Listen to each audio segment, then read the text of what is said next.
Hello everyone, welcome to this learning channel. Today in this video, we are going to learn some important definitions of English language. First, letter. A letter is a symbol used to represent a speech sound in written language. तो letter क्या है? Letter एक symbol होता है जो speech sound को represent करता है रिटन लैंग्वेज में। यानी कि जो कुछ भी हम लिखेंगे किसी लैंग्वेज में, उसमें एक सिंबल का यूज़ हम करेंगे और वो सिंबल को हम कहते हैं लेटर, और वो स्पीच साउंड को रिप्रेजेंट यानी कि बताता है। Next, alphabet.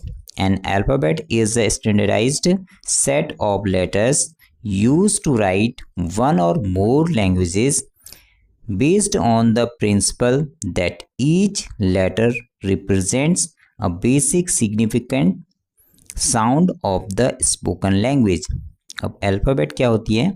अल्फ़ाबेट एक सेट होता है लेटर्स का जो हमें उसमें कुछ प्रिंसिपल होते हैं और वो रिप्रेजेंट करते हैं, यानी कि जो भी हमने साउंड में लेटर्स लिए हैं उस लेटर का एक सेट बनाते हैं हम, और उसकी कुछ प्रिंसिपल होते हैं और वो यूज किया जाता है सेट लैंग्वेज को राइट करने के लिए। उसको हम कहते हैं alphabet. Next, vowel. A vowel is a speech sound pronounced with an open vocal track, typically without obstruction from the tongue, lips or palate, as the English word O। अब vowel क्या होते हैं? वॉवल्स एक speech sound होती हैं जो एक open vocal track से निकलती है, यानी कि जहाँ से हमारी जो गले में साउंड बनती है वहाँ से सीधे जो वो निकलेगी और वो टच नहीं होगी कहीं पे भी, टंग में भी, लिप्स में भी, या फिर पैलेट यानी कि जो जीभ के ऊपर वाला पार्ट है उसमें भी वो साउंड टच नहीं होगी और सीधे जो है गले से हमारे सीधे बाहर निकलेगी। जैसे हमने बोला ओ, तो वो साउंड सीधे गले से हमारे सीधे बाहर निकलती है। तो इस तरह की जितनी भी साउंड होती हैं उन्हें हम वॉवल साउंड कहते हैं। Next, consonant. A letter that can not be pronounced without the assistance of a vowel is called a consonant. और कॉन्सोनेंट ऐसी साउंड होती हैं जिन्हें हम विदाउट वॉवल साउंड के नहीं बोल सकते हैं, उसमें वॉवल साउंड जुड़ी होती है। Next, word. A word is a group of letters that carries meaning in a particular language. तो वर्ड क्या होते हैं? वर्ड जो लेटर्स होते हैं उनके ग्रुप को कहते हैं और उनके मीनिंग होते हैं। Next, phrase. A phrase is a group of words that does not contain a finite verb and functions as a part of speech। phrase जो होता है एक ग्रुप होता है वर्ड्स का और जिसमें फाइनाइट वर्ब नहीं होती है और वो वर्क करता है एक पार्ट्स ऑफ स्पीच की तरह। अब नेक्स्ट फ्रेज से आगे हम सीखेंगे क्लॉज। क्लॉज।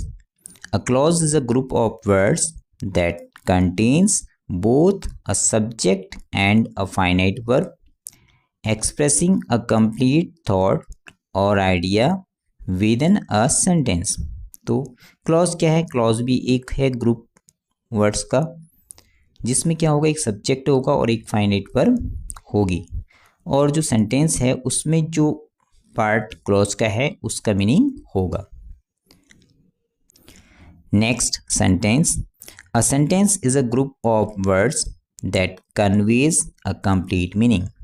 अब सेंटेंस क्या है? सेंटेंस भी फ्रेज और क्लॉज की तरह ग्रुप है वर्ड्स का, लेकिन इसका मीनिंग कंप्लीट होता है। Next, noun. A noun is the name of a person, place, thing, animal, quality और कंडीशन। तो नेम्स जितनी भी होते हैं वो नाउन्स होते हैं। तो किसी भी पर्सन का नेम, प्लेस का नेम, थिंग का नेम, एनिमल का नेम, क्वालिटी का नेम और कंडीशन का नेम, तो सारे नेम्स को हम नाउन कहते हैं। Next, pronoun. A pronoun is a word that is used in place of a noun. Noun के प्लेस पर यानी कि नाउन की जगह पर यूज होने वाले वर्ड्स को हम प्रोनाउंस कहते हैं। Next, adjective. An adjective is a word that tells us more about a noun or pronoun, including its quality, quantity, number और position. तो एडजेक्टिव क्या है? एडजेक्टिव ऐसे वर्ड्स होते हैं जो नाउन और प्रोनाउन के बारे में हमें कुछ जानकारी देते हैं, उनकी क्वालिटी के बारे में, क्वांटिटी के बारे में, नंबर के बारे में और पोजीशन के बारे में. Next, verbs. Action words are called verbs. जितने भी एक्शन वर्ड्स होते हैं उन्हें हम वर्ब कहते हैं. और a verb tells us what someone और समथिंग डज, इज और हैज़. इसके अलावा जो वर्ब्स होती हैं वो हमें बताती हैं किसी भी पर्सन या थिंग के बारे में कि वो क्या करती है. जो सब्जेक्ट है, जो पर्सन है, वो क्या कर रहा है या क्या करता है, वो क्या है. किसी भी पर्सन या थिंग्स के होने को जो वर्ड बताते हैं, या उसके पास कोई चीज़ है, हमारे पास कोई चीज़ है, तो जो ये सारी चीज़ें बताएंगे उन्हें भी हम वर्ब कहते हैं. Now next, adverb. An adverb adds meaning to verb, adjective और अनदर एडवर्ब. तो एडवर्ब क्या है? वो वर्ब के मीनिंग में कुछ ऐड करेंगे किसी भी वर्ब के, एडजेक्टिव के या किसी दूसरे एडवर्ब के उस सेंटेंस में. It shows how, when and where something happened और हैपेंस. तो एडवर्ब बताते हैं कि कोई भी एक्शन कब हुआ, कहाँ पे हुआ था. ठीक है, तो ये वर्ड्स जो भी बताएंगे उसे हम कहते हैं adverb. Now next, preposition. A preposition is a word or phrase used before a noun or pronoun to show place, time, direction or other relations. तो जो preposition है वो बताते हैं हमें किसी भी नाउन प्रोनाउन के बारे में, उनके प्लेस के बारे में कि वो कहाँ हैं, उन टाइम में, जैसे किसी एक्शन के टाइम को और डायरेक्शन को. इसके अलावा अदर रिलेशंस को भी preposition बताते हैं. Next, conjunction. Conjunction is a word that joins two words, phrases, clauses और सेंटेंसेस. तो कंजंक्शन भी एक वर्ड है जो ज्वाइन करता है टू वर्ड्स को, फ्रेजेस को, क्लॉजेस को और सेंटेंसेस को. Now next, interjection. A word or phrase used to express surprise, pain, pleasure or other strong emotions is called an interjection. तो interjection भी एक वर्ड है जो एक्सप्रेस करेगा सरप्राइज को, पेन को, प्लेजर को और अदर इमोशन को. Now next, subject. The person or thing that performs an action in a sentence is called subject. अब सब्जेक्ट क्या है? सब्जेक्ट बहुत इंपॉर्टेंट है इंग्लिश लैंग्वेज में. द पर्सन और थिंग, जो भी पर्सन और थिंग किसी एक्शन को परफॉर्म करता है, जो डूअर है, उसे हम सब्जेक्ट कहते हैं.